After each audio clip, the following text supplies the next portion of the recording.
지금부터 한국연구재단과 한국과학교육총연합회 서울초등기초과학연구회 공동주관의 제2회 금요일의 과학터치를 시작하도록 하겠습니다. 저는 오늘 금요일의 과학터치 진행을 맡은 서울초등기초과학연구회 소속 교사 문하영입니다. 2021년도 두 번째 금과터 강연에 참석해주신 여러분들께 진심으로 감사드립니다.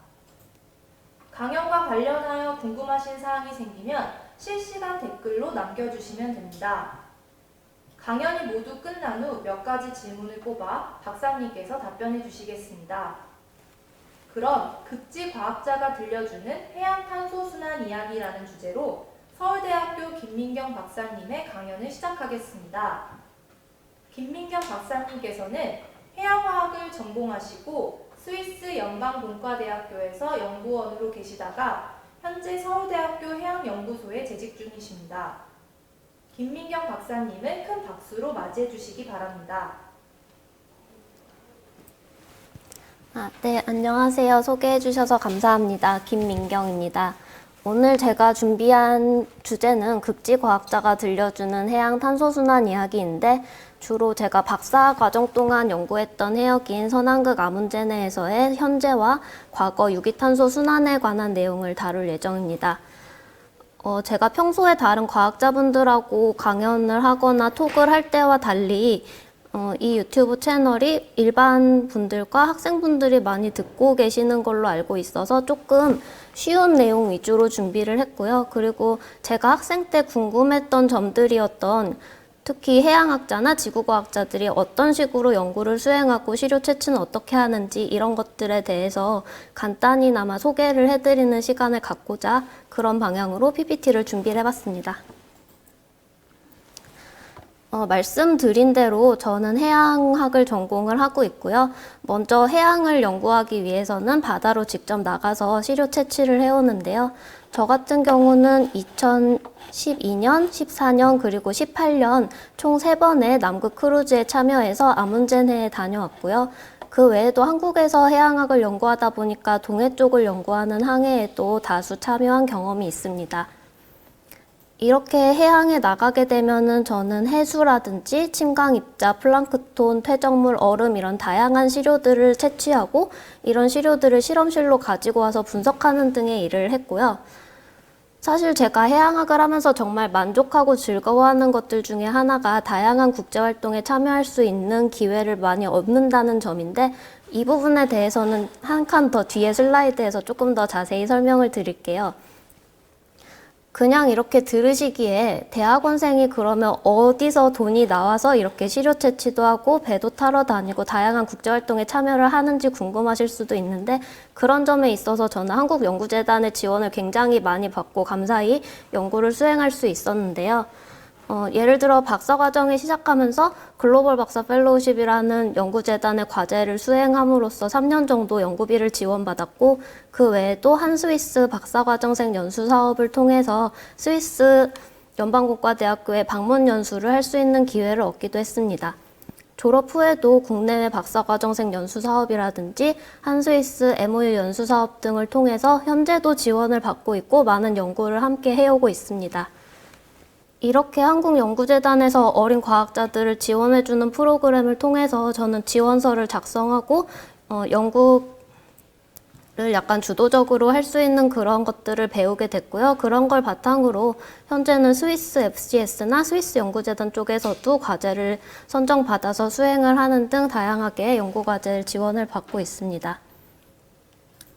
조금 아까 말씀드린 국제적인 대표 활동들의 몇 가지 예를 들어 드리자면 최근에 저는 Dissertation Symposium in Chemical Oceanography, 디스코라고 불리는 캠프 같은 곳에 선정이 됐는데요. 이거는 미국에서 주관을 하는 건데 2년에 한 번 정도씩 해양화학 분야의 신진 박사들을 초대를 해서 지원해주는 프로그램입니다. 그래갖고 하와이로 20명에서 30명 정도 과학자들을 불러서 저희에게 뭐 항공권이나 식비, 여타 다른 숙박비 등을 제공하면서 만날 수 있는 장을 열어주는 건데요.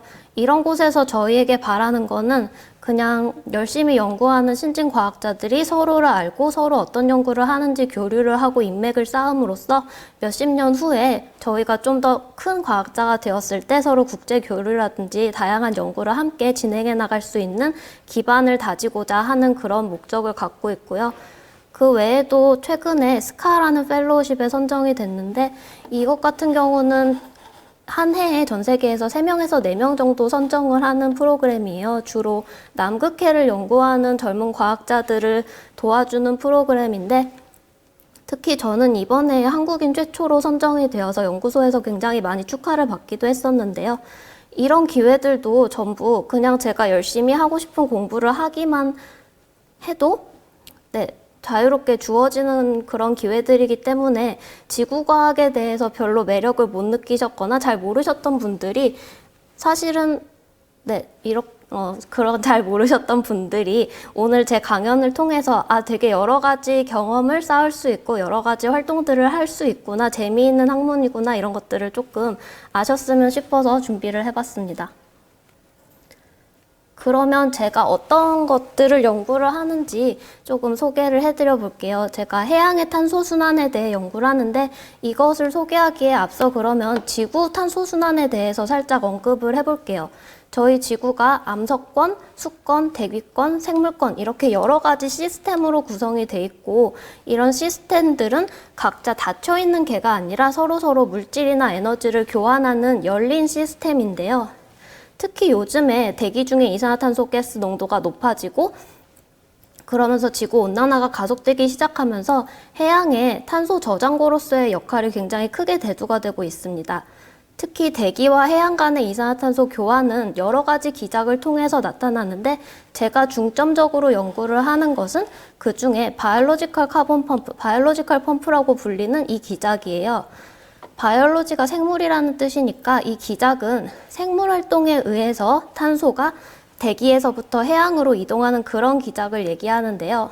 우리가 육상에서 식물들이 광합성을 해서 이산화탄소를 흡수하듯이 바닷속에도 이런 조그만 식물 플랑크톤들이 서식하는데 식물 플랑크톤이 광합성을 통해 이산화탄소를 흡수하고 이런 식물 플랑크톤의 배설물이라든지 얘네들의 몸 그 자체, 시체가 죽어서 떨어진다든지 아니면 식물 플랑크톤을 먹고 사는 동물 플랑크톤, 얘들을 먹고 사는 어류 이런 식으로 먹이망을 통해서 이런 푸드웹에 이동함으로써 이제 탄소가 해양 표층에서 해양 심층까지 이동하는 이런 일련의 기작을 바이올로지컬 카본 펌프, 생물학적 펌프라고 부르는데요.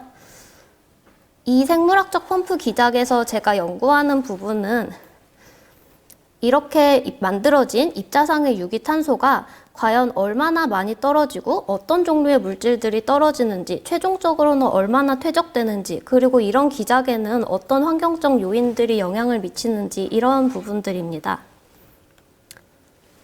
그러면 제 연구 해역을 잠깐 먼저 설명을 해드릴게요. 여기 제일 위쪽에 S라고 써진 이게 이쪽으로 가면 남극 대륙이라는 얘기고요. 여기 보이는 회색 덩어리 이게 다슨이라는 이름이 붙은 아이스 쉘프, 즉 빙붕입니다. 저의 아문젠 해는 다슨 빙붕 앞쪽에 펼쳐진 이 바다인데요. 저희가 남극 해양이라고 생각을 하면은 보통 이렇게 해빙으로 꽝꽝 얼어 있는 그런 해역을 생각을 하실 수가 있는데 아문젠은 굉장히 특이하게 2가지 정도 해역으로 나눌 수가 있어요. 여기 보시면은 이 부분에는 얼음이 없는데요. 이렇게 남극의 여름철 2개월에서 3개월 정도 일시적으로 얼음이 녹아서 연못처럼 열리는 해역이 아문젠에는 존재를 하는데 이런 곳을 폴리냐라고 부릅니다.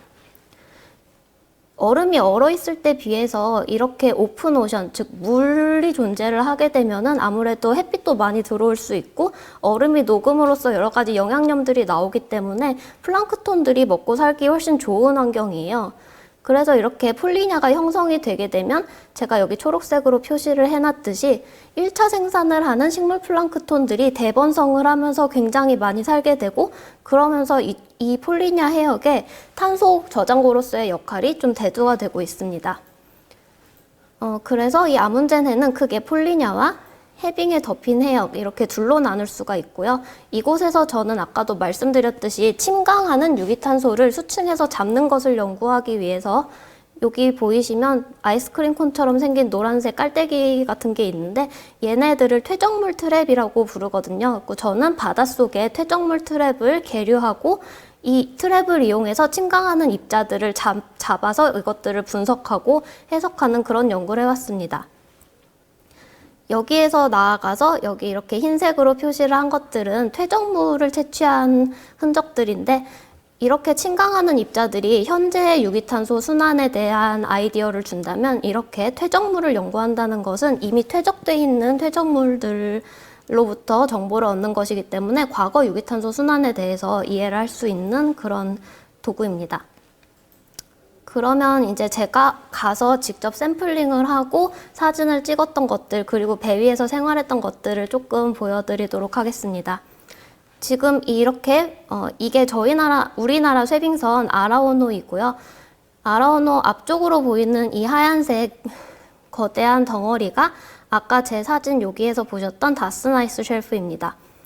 그리고 지금 이곳이 분명 남극해인데 얼음이 하나도 없잖아요. 조금 아까 설명드렸던 이렇게 오픈되는 해역인 폴리냐 위에 지금 저희가 떠다니고 있습니다. 제가 한국에서부터 이렇게 쭉 배를 타고 간 건 아니고요.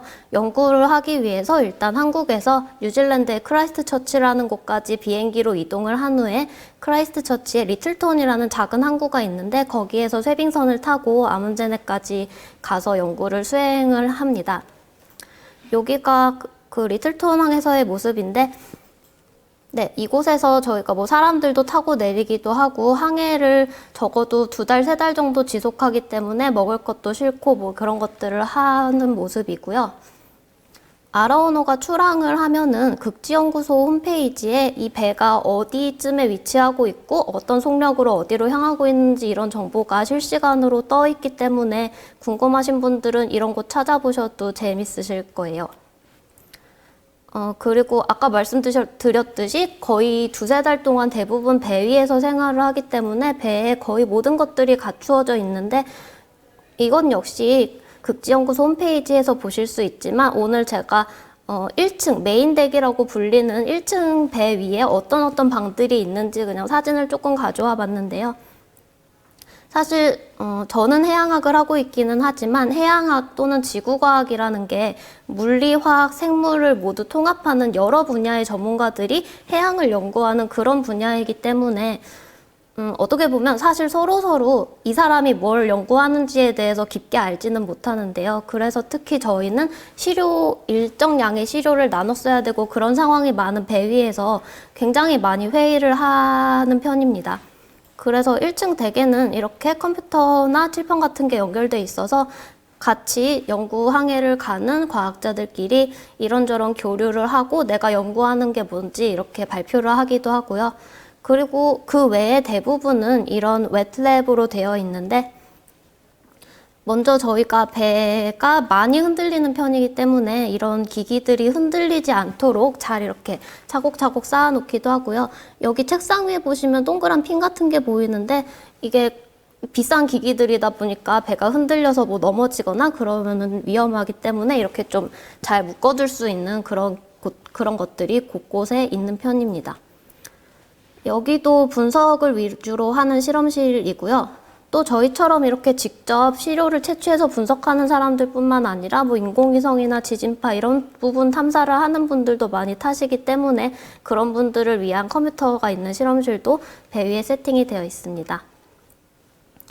그러면 조금 아까 보여드렸던 그 아이스크림 콘 모양의 퇴적물 트랩에 대해서 조금 더 설명을 해드리면요. 이 트랩을 바다에 가서 그냥 던졌다가 건져 올리는 그런 게 아니라 얘를 바닷속에 던져 넣고 1년에서 2년 정도를 계류를 해둔 상태에서 나중에 다시 돌아와서 얘네들을 회수를 하는 그런 식으로 저희는 이걸 연구를 하고 있어요. 그래서 이렇게 무거운 추를 일단 오른쪽을 보시면 무거운 추를 일단 달아 놓고요. 이 추에 계류선이라고 부르는 기다란 라인을 연결해 놓는데 이 라인에 우리 퇴적물 트랩 말고도 여러 가지 물리적 기구들을 잔뜩 달아 놓습니다. 유속을 잴 수 있는 기기라든지 수온이나 염분도 이런 것들을 측정할 수 있는 기기들을 달아 놓고 이 계류선을 바닷속으로 던집니다. 얘네를 던져놓고 위경도를 잘 기록한 후에 1년에서 2년 후에 이제 다시 돌아와가지고 그 해당하는 위경도로 도착을 한 뒤에 시그널을 배에서 보내서 이 트랩이 어디에 있는지 서로 신호를 주고받고 정확한 위치를 파악을 하게 되고요. 그 후에는 다시 이곳에 시그널을 보내서 무거운 추와 연결선 사이에 어느 부분을 끊어버리게 됩니다. 그러면 나머지 부분은 이제 부력에 의해서 물 위로 올라오고, 그렇게 물 위로 올라온 부위 일부를 발견하게 되면은 저희가 조디악이나 작은 고무보트를 타고 가서 이 끝을 잡고 와서 배 위에서 이렇게 계류 라인을 하나씩 빼내는 건데요. 저희가 이거를 이렇게 1년 동안 던져놓는 이유는 일단은 남극의 사계절의 탄소순환을 모두 이해하기 위한 것인데요. 저희가 남극에 비록 쇄빙선이 있다고 하더라도 접근을 할 수 있을 만한 시기는 남극의 여름철밖에는 되지가 않습니다. 그래서 앞바다를 나가는 것처럼 사시사철 갈 수가 없기 때문에 사실 여름철에 연구항해를 떠났다 오면은 가을, 겨울, 봄 동안에는 이 바닷속에서 어떤 일이 벌어지는지를 전혀 알지를 못하는 실정인데요. 물론 인공위성 관측이나 아니면 세종기지, 장보고기지 같은 남극 기지에서 거주를 하면서 관측을 할 수 있는 제한적인 몇몇 항목들이 있기는 하지만 제가 연구하고자 하는 탄소순환을 이해하기 위해서는 일단 깊은 바다, 먼 바다까지 나가야 하고 저희가 접근하기 어렵기 때문에 이렇게 1년에서 2년 정도 저희 대신에 지속적으로 바다에서 관측 모니터링을 할 수 있는 기기를 넣는 것이 남극 탄소순환 연구를 하는데 어떻게 보면은 거의 유일한 방법이라고 할 수가 있습니다. 저는 이렇게 계류선을 계류하는 것 외에도 배를 탄 김에 이제 뭐 물도 뜨고 퇴적물 같은 것도 채취를 하게 되는데요. 간단히만 말씀드리면은 여기 보이는 이 회색 바틀들이 해수를 채수할 수 있는 기기들입니다.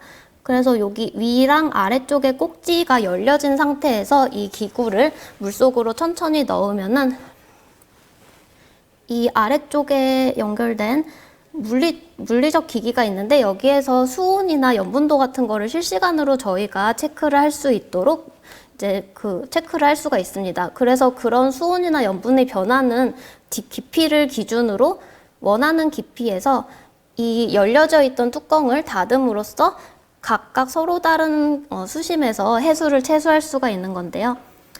이렇게 커다란 니스킨 바틀이라고 불리는 회색 바틀에서 해수를 채수해 오면은 이거를 통째로 쓰는 건 아니고요. 여기에 이렇게 흰색 꼭지가 달려 있는데 이쪽에 고무호스라든지 뭐 이런 여러 가지 기기들을 연결해서 각자 자기가 원하는 분석 분야에 맞춰서 서브 샘플링을 하게 됩니다.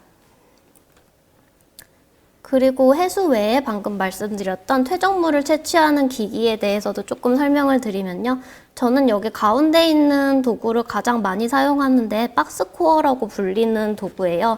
이게 이름이 박스코어인 이유는 이 위쪽에 보시면 이 박스 모양 판이 해저면으로 내려가고 이 산 모양의 판이 이렇게 밑으로 닫히면서 퇴적물을 가지고 오기 때문에 박스코어라고 이름을 붙였는데 얘 같은 경우는 총 길이가 한 60cm에서 80cm 정도밖에 안 되기 때문에 어떻게 보면 좀 얕은 범위의 퇴적물을 넓게 채취를 하고 싶을 때 주로 사용하는 도구이고요.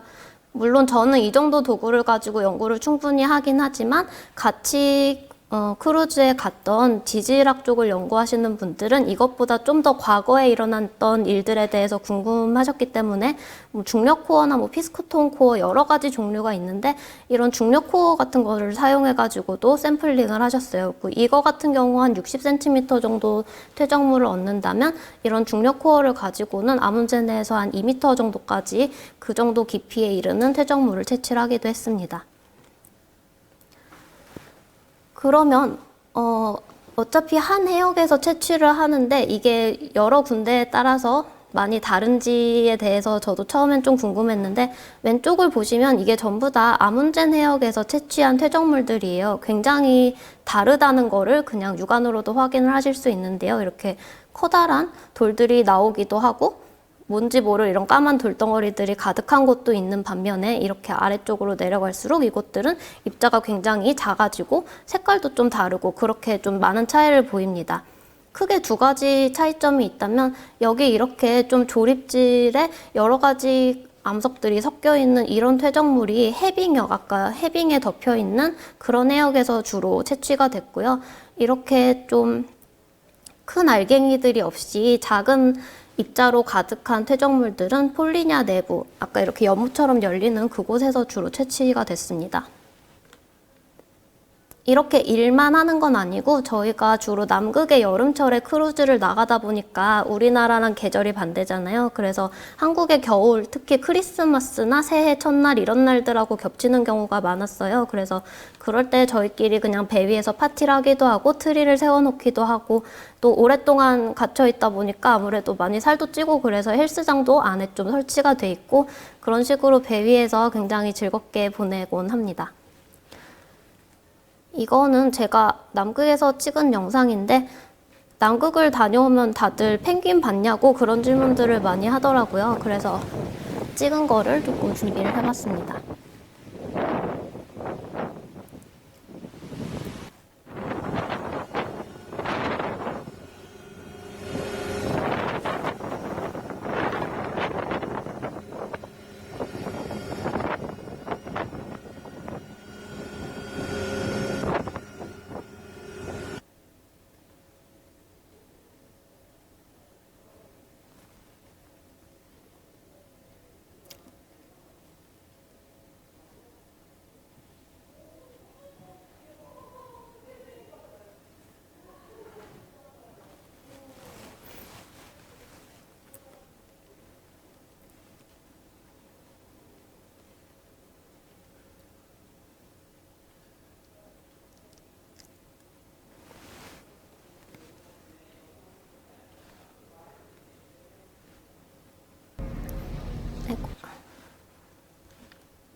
네. 그러면 이제 좀 과학적인 얘기로 넘어가서 제가 왜 아문제네를 연구했는지 이런 일련의 과정을 조금 설명을 드려볼게요. 기후온난화로 인해서 특히 남극이나 북극 같은 극지방이 굉장히 첨예하게 영향을 받고 심각하게 변하고 있는데 특히 인공위성 관측을 하는 분들이 이렇게 남극을 쭉 보니까 아문제네가 위치한 서남극 이쪽이 빙붕이 녹는 속도라든지 해빙이 감소하는 그런 경향이 다른 곳보다 굉장히 심각하게 나타난다. 이곳에서 변화가 굉장히 빠르게 나타난다는 것을 발견을 했어요. 그런 물리적인 변화는 제가 연구하는 생물화학적, 생지화학적인 변화도 야기를 함께 하게 되는데요. 여기서 폴리냐란 해역에 대해서 다시 한번 강조를 해드릴게요. 왼쪽에 보이는 이 사진이 1차 생산성을 인공위성으로 측정한 사진인데요. 색을 보시면은 이렇게 보라색으로 나타나는 곳은 1차 생산성이 비교적 낮은 곳이고 보시면 연두색으로 불이 켜진 것처럼 남극 대륙 주변부에 이렇게 반짝반짝하게 1차 생산성이 높은 해역을 보실 수가 있을 거예요. 얘네들을 좀 더 가까이에서 보면은 이렇게 녹색으로 물이 보일 정도로 식물 플랑크톤들이 활발하게 활동을 하고 있는데요.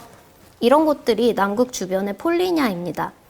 그래서 이런 폴리냐를 저희는 얼음이나 육지로 둘러싸인 남극의 여름철에 2, 3개월 정도 연못처럼 열리는 해역이라고 정의를 하고요. 이렇게 폴리냐가 만들어졌을 때 여기는 이렇게 높은 1차 생산성을 띠게 되고 이 얘기는 식물 플랑크톤을 먹고 사는 남극의 다양한 해양 생물들이 폴리냐에서 먹이를 얻고 에너지를 얻고 서식을 할 수 있다는, 즉 이곳이 생물 활동의 핫스팟이 된다는 그런 뜻이기도 합니다. 이런 폴리냐가 남극에 지금 한 46개 정도가 있고 아문제네 폴리냐는 그 중에 가장 1차 생산성이 높은 폴리냐인데요. 여기서 우리가 문제점은 이렇게 폴리냐가 중요하고 관심을 많이 받는 해역임에도 불구하고 얘네들이 미래에 어떻게 변해갈지에 대해서는 충분한 자료가 없기 때문에 예측하기 어렵다는 점이 있습니다.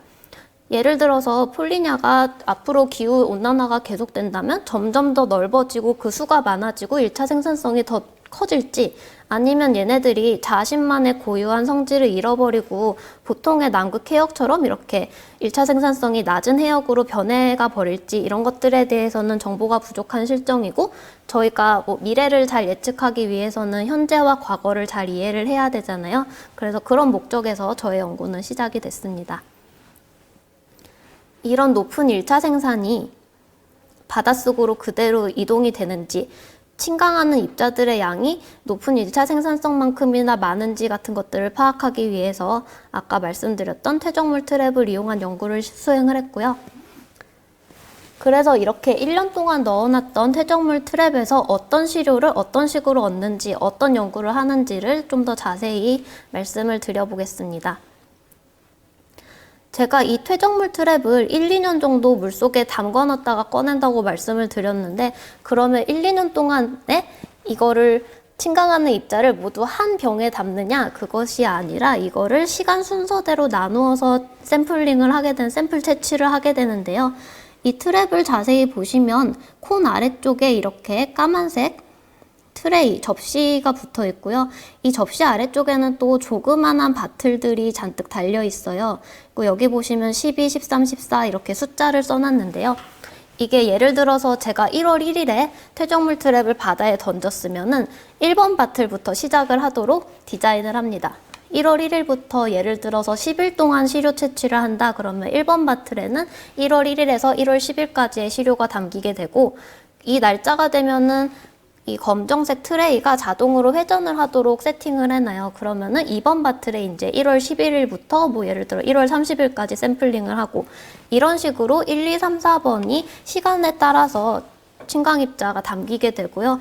그거를 나중에 우리가 꺼내보면은 이렇게 시간 순서, 즉 타임 시리즈의 침강 입자의 변화를 볼 수 있는 시료를 얻게 됩니다. 여기 이 바틀 안에 들어있는 거는 이렇게 엎어놔 보면은 이런 여러 가지 것들이 있는데요. 이거가 남극 시료여가지고 크릴 껍데기라든지 아니면 여기 작은 조개 껍데기 같은 것들도 들어있고, 여기 이렇게 하얗게 보이는 얘네들은 주플랑크톤의 한 종이에요. 근데 보시다시피 대부분은 약간 정체를 알 수 없는 회색이나 갈색의 유기물 덩어리 같은 것들이 잔뜩 들어있는 모습인데요. 이거를 조금 과학적으로 설명을 하자면 크게 이렇게 구별을 할 수가 있습니다. 일단 저희는 침강 입자를 1mm보다 큰 것과 작은 것으로 나누고, 1mm보다 크기가 작은 것들은 다시 비생물학적인 입자와 생물학적인 입자로 구별을 하는데요. 먼저 생물학적인 입자라는 거는 생물 활동과 관련된 모든 침강하는 입자들을 다 의미를 합니다. 예를 들어서 아까 우리가 얘기했던 입자상 유기탄소, 유기물 그 자체이기도 하고요. 또 두 가지는 탄산칼슘이랑 O8이라는 건데요. 이 두 가지가 뭐냐면 식물 플랑크톤이나 그런 동물 플랑크톤 같은 플랑크톤 종류들이 우리 사람처럼 이렇게 부드러운 몸을 갖고 있는 아이들도 있지만, 껍데기, 달팽이처럼 자기 껍데기를 갖고 있거나 뼈 같은 거를 가지고 있는 아이들이 있는데, 탄산칼슘이랑 O8이 식물 플랑크톤이 주로 가지고 있는 껍데기를 만드는 원료 같은 거예요. 그래서 우리가 퇴적물 트랩을 분석했을 때 거기서 탄산칼슘이 나왔다, O8이 나왔다 그러면 O8 껍데기를 가지고 있는 어떤 종의 플랑크톤들이 많이 살았었고 걔들의 흔적이구나 라는 거를 알 수가 있습니다. 1mm 이하의 시료들 중에 이 세 가지 생물학적인 입자를 제외한 모든 것들을 비생물학적인 입자라고 부르는데요. 그냥 간단하게 생각을 하자면 동해 같은 경우에는 황사로부터 날아오는 그런 입자들도 비생물학적인 입자라고 얘기할 수 있겠고, 바닷속이 또 우리가 생각하는 것만치 고요하지는 않잖아요. 그래서 뭐 해류 같은 걸로 인해서 퇴적돼 있던 퇴적물이 재부유가 된다거나 그런 식으로 바닥에서 올라오는 입자들도 비생물학적인 입자로 취급을 합니다. 그래서 저는 이렇게 얻은 여러 입자들을 가지고 다양한 분석을 함으로써 여러 가지 증거를 얻고 있는데, 간단하게 그냥 제가 분석하는 것들 중에 C14이라는 방사성탄소 동위원소가 있는데요. 이거를 가지고 저는 침강입자나 퇴적물의 나이라든지 기원을 파악을 하기도 하고요. 또 지방계 바이오마커 종류들도 여러 가지 분석을 하는데, 이건 그냥 지방산이라든지 스테롤 같은 종류인데 이걸 가지고도 기원이나 환경, 뭐 우점 생물종 이런 것들에 대한 증거로 활용을 할 수가 있습니다. 그리고 비생물학적인 입자를 가지고도 다양한 분석들을 할 수가 있는데, 금속 원소의 농도라든지 아니면 표면적, 그리고 입자의 사이즈, 밀도 등등을 분석함으로써 퇴적 환경이나 기원 같은 여러 가지 이야기를 할 수가 있어요. 그래서 저희는 이렇게 얻은 시료를 가지고 다양한 분석을 함으로써 이제 보다 많은 증거를 확보해서 우리가 얘기하고자 하는 탄소순환 스토리를 조금 만들어가는 그런 식으로 연구를 하고 있고요. 이런 실험들은 저는 배 위에서 하지는 않고 배에서 아까 채취해온 그런 시료들을 땅으로 실험실로 옮겨와서 국내외 여러 실험실에서 다양한 실험을 함으로써 그 결과를 내고 있습니다. 이렇게 실험을 다 하고 나면은 이걸 바탕으로 연구 논문을 작성을 하는데요. 왼쪽에 보이는 이거는 저희가 아문제네에 처음 갔다 온 후에 같이 크루즈 갔던 사람들이 각자 자기 전문 분야에서 논문을 한 편씩 내서 특별호처럼 책으로 만들어 출판을 했던 논문이에요. 이렇게 책으로 나오기도 하고 요즘에는 이건 제 다른 논문이긴 한데 요즘엔 구글 같은 데에 논문의 제목이나 제 이름 같은 거를 치면은 이렇게 요약본이나 아니면 전체 텍스트를 다운받을 수 있어서 궁금한 사항들이 있으면 쉽게 이런 연구 결과들에 또 접근을 할 수가 있고요. 우리가 인스타그램이나 트윗 같은 거 하는 것처럼 연구자들끼리도 저는 리서치게이트라는 사이트를 사용을 하는데 우리끼리 교류할 수 있는 그런 플랫폼이 있어요. 그래서 여기서 내가 관심 있는 연구자를 팔로잉해서 이 사람이 최근에 하는 연구라든지 최근에 출판한 논문 같은 거를 보기도 하고 그런 식으로 또 같이 활동을 하고 있습니다.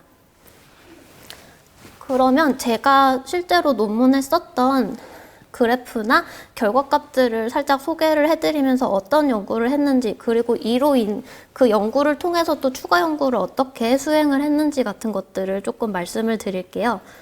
저희가 첫 해에 아문제네에 갔을 때 이 계구부 폴리냐 쪽에 하나 그리고 해빙으로 덮인 씨아이스 존에 하나 이렇게 두 곳에 퇴적물 트랩을 설치를 했었는데요. 아쉽게도 폴리냐 쪽에 설치한 퇴적물 트랩은 중간에 뭔가 잘못돼가지고 시료 채취를 제대로 하지를 못했어요. 그래서 저희가 첫 해에 두 곳에다 시료 채취를 하려고 했지만 해빙역에서만 시료를 성공적으로 채취를 했고 제 첫 번째 논문은 그래서 해빙역의 침강 입자에 관한 내용이었습니다. 여기 이 지도에서 보시면 이쪽이 남극 대륙이고 이 까만색 점선 안쪽이 연못처럼 열리는 폴리냐 해역이고요. 여기 빨간색 점이 해빙에 덮인 곳인데 제 연구 해역이에요. 아까 제가 퇴적물 트랩이 타임 시리즈, 즉 시간에 따라서 샘플링을 했다고 말씀드렸잖아요. 그래서 그래프를 그릴 때 저는 X축을 시간으로 놨습니다. 여기 보시면 2011년 1월에서부터 샘플링이 시작이 돼서요. 2월, 3월, 4월 이렇게 쭉 시료를 채취해서 2012년 1월쯤에 끝이 났습니다. Y축을 보시면 제가 측정했던 각각의 실험 결과 항목들인데요. 위에서부터 조금 차근차근 설명을 해드릴게요. 일단 이 왼쪽 Y축을 보시면 플럭스라고 되어 있는데 밀리그램 퍼 스퀘어미터 데이, 즉 하루 동안에 얼마나 많은 양의 침강 입자가 떨어졌는지에 대한 정보를 주는 축인데요. 여기 이 바 그래프를 보시면 돼요. 막대 그래프가 이렇게 높이 올라갈수록 많은 침강 입자가 떨어졌다는 걸 의미하는데요. 여기 보시면 이렇게 초반에 막대 그래프가 크게 올라가고 많은 침강 입자가 떨어지다가 뒤로 갈수록 거의 떨어지는 입자가 없다는 걸 보실 수 있을 거예요. 이 초반 이 계절을 보면은 1월, 2월, 3월 이때잖아요. 그러니까 우리나라로 치면 겨울이고 남극은 여름철이죠. 그 남극의 여름철에 대부분의 입자가 떨어지고 다른 계절 동안에는 떨어지는 게 거의 없다라는 걸 발견을 했습니다. 이 바 그래프를 스쳐가는 이 파란색 라인은 이쪽에 오른쪽에 보시면 CIS concentration, 즉 해빙의 농도를 나타내는데요. 아무래도 여름철에 해빙의 농도가 좀 낮아지고 그 외의 계절에는 대부분 80% 이상을 차지하고 있는데 여기가 아까 말씀드렸던 열리는 계구부, 즉 폴리냐가 아니기 때문에 여름철에도 어느 정도 40% 정도는 해빙으로 계속 덮여 있는 해빙 씨아이스 존이기 때문에 그래프가 이렇게 끝까지 내려가진 않고 40%까지 걸쳐져 있고요. 여기 두 번째 B 그래프를 보시면은 여기는 제가 컨텐트라고 써놨는데 색깔이 다른 4가지 항목들이 막 바뀌고 있는 걸 보실 수 있을 거예요. 이 플럭스가 떨어지는 침강 입자의 양이 많았던 1월에서 3월 남극의 여름철 동안에 보면은 빨간색 점이 굉장히 많은 부분을 차지하고 있고요. 여기 보시면 아까 우리가 침강 입자를 세분화했을 때 생물학적인 입자가 아닌 것, 비생물학적인 입자, 그리고 나머지는 생물학적인 입자였고 빨간 거는 특히 그 중에 O8이라는 항목이에요. 근데 남극에는 해빙역에 오팔 껍데기를 가지는 규조류들이 살고 있거든요. 그래서 저희는 남극의 여름철 동안에 이렇게 많은 침강입자 플럭스를 만드는 아이들이 오팔 껍데기를 갖는 규조류일 것이다 라고 결론을 내렸습니다. 그렇다면 이런 규조류들이 그 당시 1차 생산성, 즉 그 당시에 표층 해수에서 만들어져서 침강을 한 아이들인지 아니면 이미 예전에 만들어져서 퇴적이 돼 있다가 뭐 해류 같은 거에 쓸려가지고 다시 떠올라서 재부유가 되어서 퇴적물 트랩에 들어온 아이들인지 이런 거를 파악하기 위해서 여기 C 패널에 있는 델타 C14 방사성탄소 동위원소 값을 같이 분석을 해봤는데요. 이거는 지금 말씀드리기는 조금 얘기가 많아서 간단하게 C14 값이 낮은 값일수록 어린 탄소임을 의미하고 이 값이 마이너스로 커질수록 늙은 탄소라는 거를 얘기를 하는데 다른 계절과 비교해서 이 남극의 여름철 동안의 C14 값이 마이너스 160에서 170 정도로 어린 편이고요. 특히 이 값은 표층의 용존 무기탄소의 값이나 표층에 살고 있는 플랑크톤이 가지고 있는 값과도 일치하기 때문에 저희가 지금 이렇게 많은 플럭스를 내면서 여름철에 떨어지는 규조류가 우점하는 이런 유기탄소들은 최근에 만들어진 신선한 어린 탄소라는 거를 알 수가 있었습니다. 말씀드렸듯이 이 시기에 저희는 여기 이 해빙역에서만 시료 채취를 성공을 했었는데요. 다행히 같은 시기에 미국의 어스파이어라는 팀에서도 아문제네를 연구하고 싶다고 해서 같이 들어갔었어요. 그리고 이 사람들은 이 폴리냐 안쪽에 트랩을 하나 넣었는데 그쪽에서 성공적으로 회수에 성공을 했습니다. 그래서 저희는 미국 사람들이랑 공동 연구를 통해서 우리 이 안에서 가지고 있는 침강입자랑 이 바깥쪽에서 우리가 채취한 침강입자를 비교해보자 라고 얘기가 나오게 됐고 그걸 비교한 게 이 오른쪽에 보이는 이 그림인데요. 다시 X축은 시간에 대해서 나타낸 그 축이고 Y축 이쪽을 보시면 여기는 POC 플럭스, 즉 침강하는 유기탄소의 양을 나타내고 있습니다. 여기 두꺼운 선을 집중해서 보시면 되고 얇은 선은 아까 말씀드렸듯이 해빙의 농도, 씨아이스의 농도예요. 두꺼운 선을 보시면 폴리냐, 즉 이렇게 연못처럼 열리는 그 해역에서 플럭스가 굉장히 크게 나타납니다. 떨어지는 양이 굉장히 많아요. 그런데 얘네는 이렇게 피크를 한번 찍고 금방 좀 뚝 떨어지는 그런 경향을 보이죠. 근데 해빙역 같은 경우는 이렇게 팍 올라가지는 않지만 어느 정도 많은 양을 보이면서 올라가고 그런 어느 정도의 많은 양이 생각보다 오랫동안 지속이 됩니다. 그래서 이런 2월 같은 경우에는 폴리냐 내부보다 해빙에 둘러싸인 그런 해역에서 유기탄소의 침강량이 훨씬 많아요. 그래서 저희가 여름철 동안 떨어져 내린 유기탄소를 전부 합쳐가지고 계산을 해보면 해빙역에서 떨어지는 것이나 폴리냐에서 떨어지는 것이나 거의 비슷비슷한 양을 보였다는 것이 굉장히 저희 예측과 달리 좀 특이했던 점이었습니다. 특히 해빙역 같은 경우는 이렇게 얼음에 덮여있기 때문에 저희가 인공위성으로 여기서 얼마나 1차 생산이 일어나는지를 관측하는 게 불가능해서 정말 베일에 쌓여있던 곳이었는데요.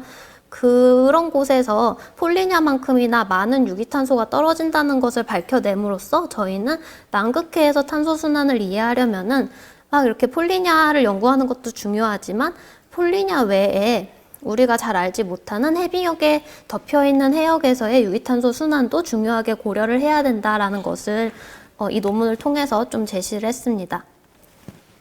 그 후에 저희는 주로 연구를 할 때 이렇게 1년 동안 데이터를 얻은 후에는 시료의 공간적 그리고 시간적 확장을 하는데요.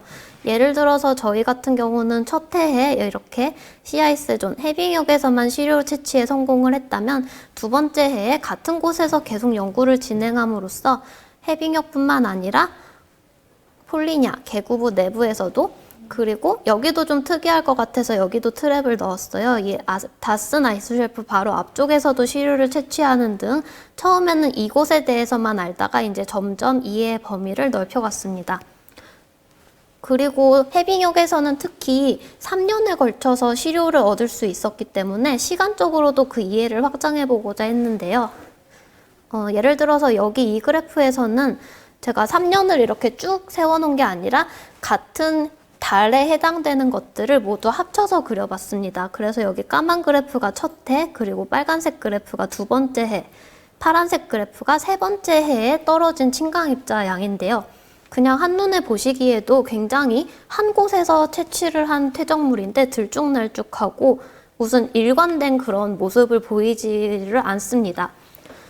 그래서 저희는 이거를 보고 처음엔 약간 좌절을 했지만 두 번째로 이거를 바탕으로 해서 그렇다면 남극의 해빙역에 유기탄소의 침강량을 변화시키는 이런 것에 영향을 주는 요인은 뭐가 있는지를 연구를 하려고 추가 연구를 진행 중이고요. 일단 이 논문에서 얘기를 한 거는 각각의 시기 동안에 해빙이 녹기 시작하는 날짜라든지 녹는 정도가 굉장히 다르다는 것을 발견을 했어요. 그래서 어떻게 보면 조금 당연한 얘기이긴 하지만 해빙이 녹기 시작하는 시기라든지 얘가 얼마나 많이 녹는지 등의 해빙역의 침강입자 양은 크게 영향을 받고 연간 차이가 굉장히 크다라는 것을 발견을 했습니다. 방금 전까지 말씀드린 게 제가 주로 메인으로 하는 일이었는데 이거를 하다 보니까 부수적으로 또 재밌는 발견을 하게 돼서 이거를 가지고도 연구 논문을 하나 작성을 했는데 다들 재밌어 하길래 좀 소개를 해드리고 싶어서 가지고 왔습니다. 저희 퇴적물 트랩 이 바틀 안에서 거대한 저서동물을 발견하게 되었는데요. 사실 퇴적물 트랩 연구를 수십 년 동안 해온 분들도 계시지만 이렇게 트랩 내부에서 거대한 저서동물이 발견되는 것은 지금까지 보고된 적이 없는 굉장히 이례적인 사례인데요. 여기 보시면 제가 트랩 안에서 발견한 것들인데 약간 정체를 알 수 없는 굉장히 기다란 지렁이 같은 애들부터 조개 껍데기라든지 성게 같은 것들이 모두 잡혔어요. 그리고 이 오른쪽 그래프를 보시면 여기 화살표로 나타낸 부분들하고 노란색 바그래프로 나타낸 곳들이 이런 지렁이들이 잡힌 시기인데요. 아까 침강입자는 남극의 여름철 동안의 플럭스가 높았고 대부분의 계절에는 거의 아무것도 떨어지지 않았는데 지렁이들은 남극의 겨울철에 주로 발견이 됐습니다. 그래서 저희는 얘네들이 누구인지, 얘네들이 트랩으로 이동된 기작이나 방법, 그리고 얘네들이 겨울철에 트랩 안에서 발견됨으로써 이게 생물학적으로 갖는 다양한 의미 같은 것들에 대한 고찰을 하는 논문을 작성을 했는데요. 일단은 아쉽게도 저희가 이 논문을 쓰면서는 많은 증거를 확보를 하지 못했습니다. 왜냐하면 일단 이 퇴적물 트랩을 1년에서 2년 정도 계속 계류를 해놓는 거기 때문에 저희가 안에 물질들이 썩지 않도록 보존액을 넣어둬요. 그리고 이번에 포르말린을 사용했는데 이 포르말린 때문에 DNA 시퀀싱이 불가능하다고 하더라고요. 그리고 지렁이를 직접 전문가들에게 프랑스, 브라질 여기저기 의뢰를 했는데 형태학적으로 얘네들이 어떤 종인지조차 식별이 불가능했습니다. 그래서 저희는 그냥 얘네들이 대부분 남극의 겨울철에 발견이 됐다. 그리고 만지면 부서질 만치 굉장히 연약한 지렁이들인데 크게 상처가 없는 걸로 봐서 막 거센 해류라든지 이런 거를 통해서 이동이 된 게 아니라 굉장히 부드러운 기작을 통해서 퇴적물 트랩까지 이동을 했을 것이다 라는 것들을 생각을 할 수 있었고요. 그리고 저희 퇴적물 트랩이 위쪽이 완전 열려 있는 게 아니라 이렇게 뚜껑을 덮어놨어요. 이걸 허니컴 배플이라고 부르는데 이 벌집 모양이 지름이 한 2.5cm 정도 되거든요. 그리고 지렁이들도 두께라든지 길이는 아니고 두께가 2.5cm보다 얇은 아이들이 주로 들어왔는데 이걸로 미루어 보아서 2.5cm보다 더 두껍거나 커다란 생물들도 수층에 존재를 하고 있었지만 이제 이런 배풀에 의해서 막혀서 퇴적물 트랩에 채취가 되진 않았을 것이지 뭔가 그런 것들이 서식할 수 있다는 가능성이 있기도 하다는 그런 생각도 하게 됐습니다. 그래서 저희가 지렁이의 정체를 알아내는 것에는 실패를 했지만 얘네들이 어떤 기작을 통해서 이동했는지에 대해서는 두 가지 가설을 제시를 해봤는데요. 두 개 다 얼음이랑 관련이 있는 기작들이에요. 첫 번째는 앵커아이스라는 건데 극지에서 바람이 세게 분다든지 그런 다양한 원인으로 물이 관행각이 되는 경우가 있는데 그럴 경우에 이렇게 얼음 알갱이들이 해저면에 돌이라든지 저서 생물들의 몸에 붙는 경우가 생깁니다. 그러면 지렁이라든지 이런 불가사리 같은 애들 몸에 얼음덩어리가 부착이 되면 얘네들이 부력에 의해서 떠오르게 되고, 이렇게 떠오른 아이들이 해표면에 있는 얼음에 붙어서 해류를 따라서 이동을 해오다가 폴리냐에서 그 얼음이 녹으면서 떨어졌을 그럴 가능성이 하나 있고요. 또 하나는 씨아이스 해비텟이라는 개념인데, 이렇게 남극의 얼음을 보면은 사실 얘네가 깨끗한 게 아니라 아래쪽이 굉장히 더러워요. 근데 이 더러운 게 이런 얼음의 틈 사이사이에 작은 플랑크톤이나 미세 조류 같은 아이들이 잔뜩 살고 있기 때문인데, 그러다 보니까 먹을 것이 별로 없는 남극에서 이렇게 씨아이스 해비텟이 형성이 되면 얘네들을 먹고 사는 또 조그만 주플랑크톤이나 또 이것들을 먹고 사는 어류 같은 것들이 다 같이 모여서 살면서 얼음 주변이 굉장히 많은 생물들이 살게 되는데, 지렁이들이 어릴 때 얘네들이 아마 유충일 때 이런 곳에서 서식을 하다가 조금 자라서 자이든 타이든 이제 바닥으로 가고 싶다 해가지고 떨어지면서 얘네들이 운이 나쁘게 트랩 안으로 떨어진 것이 아닌가, 뭐 그런 생각도 하고 있습니다.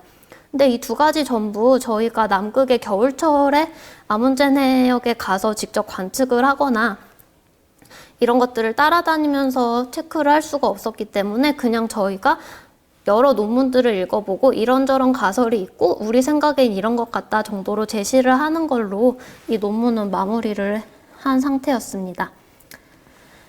그래서 지금까지 제가 했던 현재 유기탄소 순환 연구 몇 가지를 소개를 해드렸고요. 과거에는 어떻게 퇴적이 됐고 어떤 식으로 이 유기탄소 순환이 일어났는지에 관한 연구들도 조금 해서 짧게 말씀을 드려볼게요. 다시 아문젠의 지도를 보시면 저는 퇴적물을 A, B, C, D 이렇게 네 군데 정점에서 채취를 했고요. 보시면 B랑 C는 폴리냐 내부이고요. A는 아까 그곳처럼 해빙으로 덮인 해빙역, 그리고 D는 다 쓴 빙봉 앞입니다. 아까 그 침강입자 같은 경우는 X축을 시간의 순서로 놨다면 지금 이 퇴적물은 Y축을 깊이에 따라서, 그러니까 이 위쪽에 있는 것들은 최근에 퇴적된 것이고 아래쪽은 비교적 오래전에 퇴적된 것들이라고 생각을 하시면 되는데요. 그래서 저는 Y축을 뎁스, 즉 깊이에 따라서 0cm, 5cm 깊이, 10cm 깊이 이런 식으로 표현을 해봤고요. 이번에 저는 퇴적물 중 유기탄소 중에서 C14, 델타 C14 값을 측정을 했습니다. 이 방사성 탄소 동위원소는 탄소 같은 경우는 한 5,700년 정도 반감기를 가지고 그 양이 계속 줄어들기 때문에 이 값을 통해서 제가 얼추 퇴적물 내 유기탄소의 나이를 추정을 할 수가 있는데요. 여기에서 제가 이 값을 사용한 이유는 퇴적률을 계산하기 위해서였어요. 이 기울기라는 것이 우리가 시간 개념을 C14을 통해서 알게 되고 여기 깊이 개념을 그냥 퇴적물의 깊이를 통해서 알 수 있기 때문에 이 기울기가 몇 년 동안 몇 센티미터 퇴적물이 쌓였는가를 보여줄 수 있는 그런 정보가 되는데요. 그냥 한눈에 보시기에도 A랑 D 정점의 기울기가 B랑 C 정점의 기울기보다 훨씬 완만하다는 걸 보실 수 있을 거예요. 그러니까 폴리냐 내부에서 퇴적되는 속도가 훨씬 빠르다, 더 많은 것들이 퇴적이 된다는 것을 알 수 있는데요. 이거를 보여드린 이유가 이런 곳에서 추가 연구가 시작이 되는 거라고 말씀을 드릴 수 있는데, 이 그래프를 보다 보니까 C번 정점에서 특이한 점을 발견을 하게 됐어요. 기울기가 급한 곳이 있지만 아래쪽으로 내려가면서 A나 D처럼 완만한 기울기를 가지는 그런 퇴적층이 존재를 하더라고요. 그래서 저는 이렇게 기울기가 변하는 층이 어떤 환경적인 요인 때문일 거라고 생각을 해서 이런 기울기 변화가 B번 정점, 똑같은 폴리냐 정점이잖아요. 그 B번 정점에서도 똑같이 발견이 되는지를 추가 연구를 해봤습니다. 그래서 B번 정점에서는 아까 20cm까지 측정했을 때 보이지 않았어서 퇴적물을 40cm까지 가져와서 방사성 탄소 동위원소 값을 측정을 해봤고, 그 결과 B에서도 아까 C랑 비슷하게 기울기가 완만하다가 갑자기 급해졌다는 것을 발견을 했습니다. 그래서 저는 이게 혹시 아문젠의 폴리냐가 열리기 시작하는 시간이 아닌지, 그리고 이 C14AG 말고 또 어떤 증거들을 이용하면 이 사실을 좀 더 확실하게 확인을 할 수 있을지 등을 위해서 지금 추가 연구를 진행하고 있는 중이고요. 아까 퇴적물 트랩 연구에서처럼 저는 지금 가지고 있는 짧은 40cm 코어에서 넘어가서 홀로셋 전체적으로 볼 수 있는 이런 중력 코어 시료를 추가 분석을 함으로써 시간적인 확장을 좀 했고, 그리고 네 군데 정점에서 퇴적물 시료를 얻었지만 조금 여러 번 아문제네를 다녀오면서 여기저기에서 채취를 함으로써 좀 공간적인 확장을 또 했고요. 그리고 ipso25라고 이거는 얼음에 사는 귀조류가 만드는 지방계 바이오마커인데, 이 물질이 발견이 됐다는 거는 그 퇴적물이 퇴적될 당시에 해빙에 덮여 있었다는 뭐 그런 것들을 알려주는 증거가 됩니다. 그래서 제가 가지고 있는 여러 증거들 외에 또 새로운 분석을 통한 새로운 증거를 수집하는 그런 연구들을 또 진행을 하고 있습니다. 그래서 방금 전까지 말씀드린 내용들이 제가 아문제네에서 연구하고 있는 현재 지금까지 연구해왔고 앞으로 연구할 그런 것들을 다 담고 있는 내용이고요. 물론 이런 일들은 배에서도 그렇고 내려서도 그렇고 저 같은 경우는 혼자 하는 연구라기보다는 계속 다른 분야의 여러 과학자분들과 논의하고 또 공동 연구를 통해서 진행을 해오고 있습니다. 그리고 혹시 듣다가 관심이 생기셨다면은 극지연구소 홈페이지 같은 곳에 극지나 해양 관련해서 학생분들이 참여하실 수 있는 기회가 많기 때문에 관심 있으신 분들 한번 들어가서 살펴보셔도 좋을 것 같고요. 어쨌든 저는 해양학을 연구하면서 이렇게 좋은 과학을 하는 것뿐만 아니라 매일매일 인생을 행복하게 살고 하고 싶은 일을 하고 사는 것이 중요하다고 생각했던 사람인데, 지구과학을 연구함으로써 그런 것들이 굉장히 많이 충족이 잘 되고 있어서 오늘 강연을 들으시면서 관심이 있으셨던 분들 그리고 없으셨던 분들이 해양학이라는 학문에 대해서 한 번 더 돌아보실 수 있는 기회가 되었으면 좋겠다는 생각을 하면서 마치겠습니다. 감사합니다. 네, 좋은 강연을 해주신 김민경 박사님께 다시 한번 큰 박수 부탁드립니다. 유튜브 실시간 댓글로 올라온 질문들 중 몇 가지 뽑아서 박사님 답변을 들어보도록 하겠습니다. 먼저 첫 번째 질문인데요. 탄소 순환 측정은 퇴적물 트랩으로만 하는 걸까요? 아니면 다른 방법이 있을까요? 네, 질문 감사합니다. 탄소 순환을 측정하는 데 있어서 일단 해양 전반적으로 살펴봤을 때 대기와 해양 표층 간의 1차 생산을 측정함으로써 얼마나 많은 탄소가 해양으로 들어오는지를 연구하는 것 또한 해양 탄소 순환을 연구하는 분야라고 할 수 있고, 제가 연구하는 퇴적물 트랩을 비롯해서 퇴적물이라든지 아니면 플랑크톤들이 살아가는 데 필요한 영양염을 분석하는 이런 모든 해양 기작들이 탄소 순환과 연결이 되어 있는 그런 분야인데요. 특히 요즘 같은 경우는 이런 다양한 증거들을 합해서 모델링을 하거나 그런 분야로도 많이 확장이 돼가고 있습니다. 근데 오늘 제가 특별히 그 퇴적물 트랩을 이용한 탄소 순환을 말씀드린 이유는 아까도 말씀을 드렸듯이 극지해양 같은 경우는 저희가 접근성이 굉장히 어려워서 사람이 측정을 하는 대신에 기기를 넣어서 이 아이들로 하여금 시료를 채취하거나 관측을 하게 하는 그런 연구들이 많이 진행이 되고 있고, 그래서 특히 해빙역이라든지 아문제네 같이 가기 어려운 곳에서는 퇴적물 트랩을 이용한 연구가 굉장히 큰 장점을 가질 수 있기 때문에 이곳에서의 연구를 소개를 해드려 봤습니다. 네, 답변 감사드립니다. 두 번째 질문인데요. 말씀하신 대로 이제 시료를 채취하는 것은 어떻게 보면 한정적일 수가 있는데, 만약에 그 과정에서 실험에 오류가 있을 때는 어떻게 해결을 하시나요? 시료를 채취하는 데 있어 시료를 원하시는 만큼 마음껏 채취를 하기가 조금 일상 저희가 하는 연구보다는 좀 어려울 수 있는데, 만약에 이미 채취한 시료에서 오류가 발생해서 다시 채취할 수 없는 상황이 오면 한정된 시료를 가지고 어떻게 연구를 하시는지 궁금해 하시는 질문이 있었습니다. 네네. 감사합니다. 저희가 사실 해양학을 하면서는 마음껏 욕심을 부리지 못하는 상황도 많고, 그래서 현실과 타협해야 하는 경우도 굉장히 많은데요. 말씀하셨듯이 사실 굉장히 많은 것들이 불확실합니다. 그래서 날씨를 잘 살펴보고 얼음 상태를 보고 바다에 나갔음에도 여러 가지 상황으로 인해서 시료 채취를 아예 못하기도 하고 이렇게 어렵게 건져왔는데 누가 실수를 이렇게 툭 쳐가지고 샘플링 바틀이 다 넘어지기도 하고 그런 식으로 네, 저희는 사건, 사고가 굉장히 많이 일어나는 편이고 사실 그렇게 되면은 그 시료를 가지고 실험을 한다는 거는 사실 이미 잘못된 정보가 나올 것이 뻔한 것들을 가지고 연구를 하는 것이기 때문에 그럴 경우에 저희는 그냥 깔끔히 포기하고 다음에 다시 크루즈를 나가서 연구할 시료를 채취를 한다든지 아니면 뭐 어쨌든 여러 사람들이 한 시료를 가지고 나눠 쓰는 경우가 많기 때문에요. 조금씩 자기 시료를 아끼거나 조율을 해가지고 꼭 필요한 것들 우선순위를 둬서 분석을 하거나 그런 식으로 조율을 하는 편입니다. 네, 답변 감사드립니다.